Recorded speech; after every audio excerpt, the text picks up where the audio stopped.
Hello and welcome. Today we're going to review the World Tech Elite Venom Pro GPS streaming drone.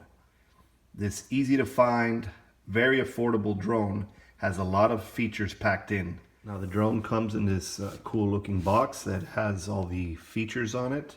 You can see the transmitter with a cell phone, and you can see the actual drone through the clear plastic there. And it tells you here that no FAA registration is required. And if you turn it around here, you can see the drone a little clearer as well. And then you can see a little information there about the app. So let's get into this. It's pretty easy to open. And you can reuse the box as a carrying case. So let's open it up here. Remove the plastic element. Now here's another look at all the items in the box once everything's been more or less assembled. You've got the charger, propellers, prop guards, manual, transmitter, and quadcopter. We've put the legs on the quadcopter. They need only one screw each, and you snap them in. And so the assembly of this is pretty straightforward with the included screwdriver. And then the assembly of the transmitter mount is pretty straightforward. You just put that, there's a special screw that you put in here and you connect that. Briefly going over the transmitter itself, many of these trims don't actually do anything, and all of these buttons here across the top don't do anything. Except this one here where it says easy. That's basically headless mode. And you've got your speed button right here on the upper left corner. Now I recommend that you put that in high rate because there's only two rates, low and high. And I recommend you put it in high rate because the quadcopter is generally pretty slow and sluggish. So if you have this in the high rate, the yaw and the turning and the motion of the quadcopter is a little more fluid. This button here on the upper right corner is the auto return or return to home. Once you've acquired 8 or more satellites, it will automatically return to where it took off from if you press this button. These seem to be the only trim buttons that work, and I'm not sure that they're actually trims. I think they turn on and off the lights of the quadcopter. This is the throttle, of course. This is the rudder.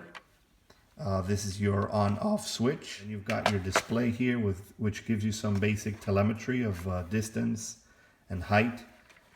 Now first you're going to want to pop in the included 7.4 volt 700 milliamp LiPo battery. Now this battery on a full charge can give it close to a 10-minute flight time, with 2 of those final minutes being LVC, low voltage condition, where the lights start blinking. So you have about a couple of minutes to bring it in for a landing if you're far out. But if you include all of that time and setup, you get about a 10-minute flight time, which is not too bad. And you can probably increase it a little more. Yeah, if you remove the FPV camera on the legs, you might even get a little more flight time. Now this does not use an SD card. It doesn't write to an SD card. All the recording is done through Wi-Fi FPV streaming on your phone. So we first put this in and connect it. Oh, and that brings me into one more detail, which is probably my biggest gripe with this product, is the charging. The charger does its job and it has light indicators and you can charge this battery, but there's nothing to distinguish once a charge has been completed. So you'll have this blinking green light letting you know that it's charging, but there's no indication that the charge is completed.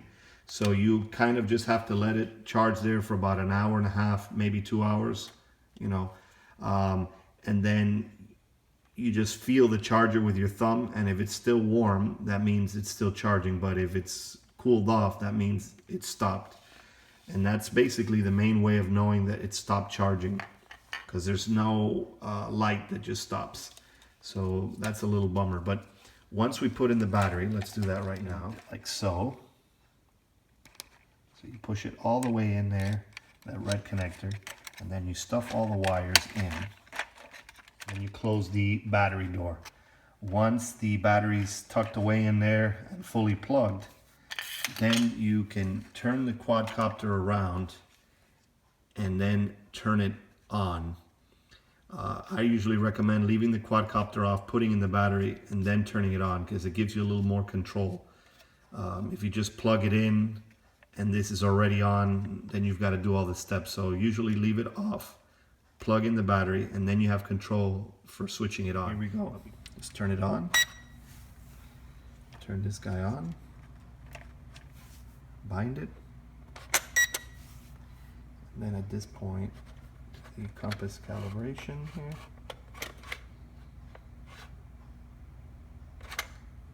Now it's blinking quickly. Let's rotate it 3 times this way.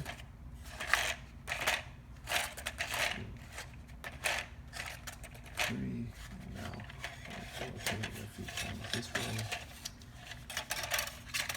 1,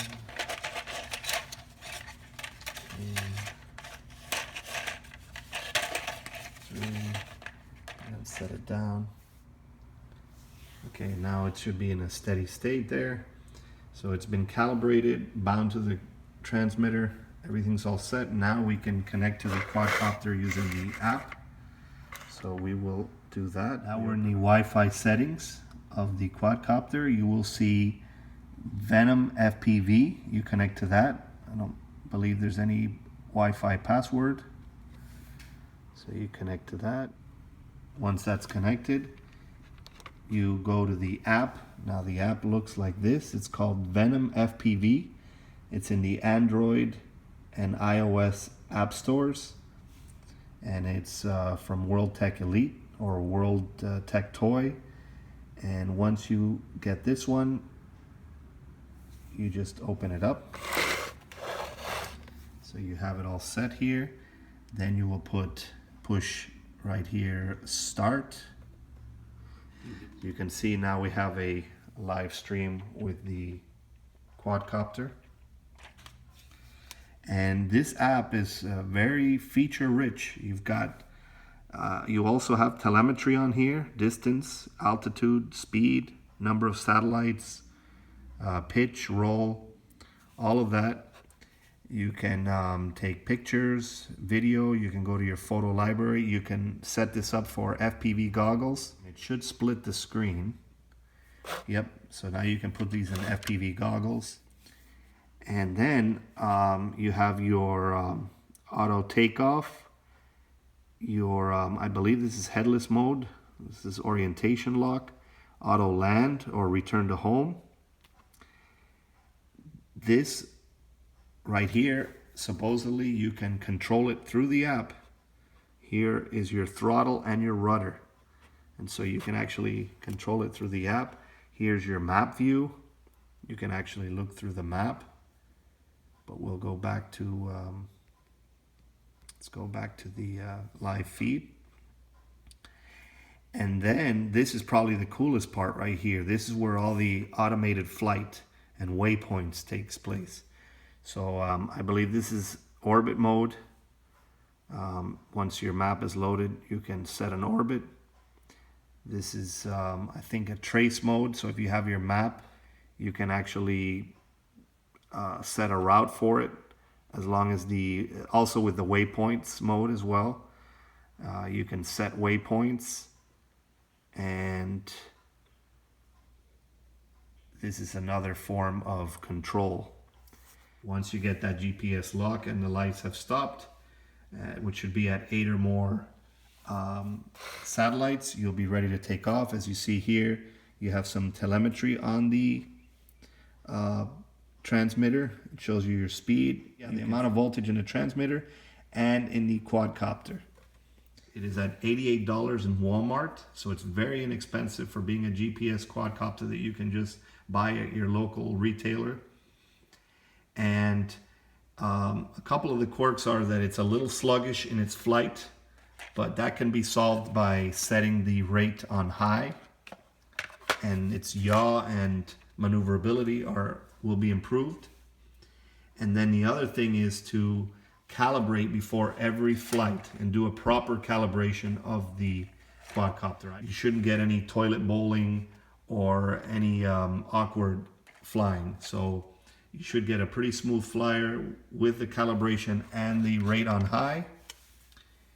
And the range is pretty good. I'd say maybe 200 to 300 meters. All the fail safes work.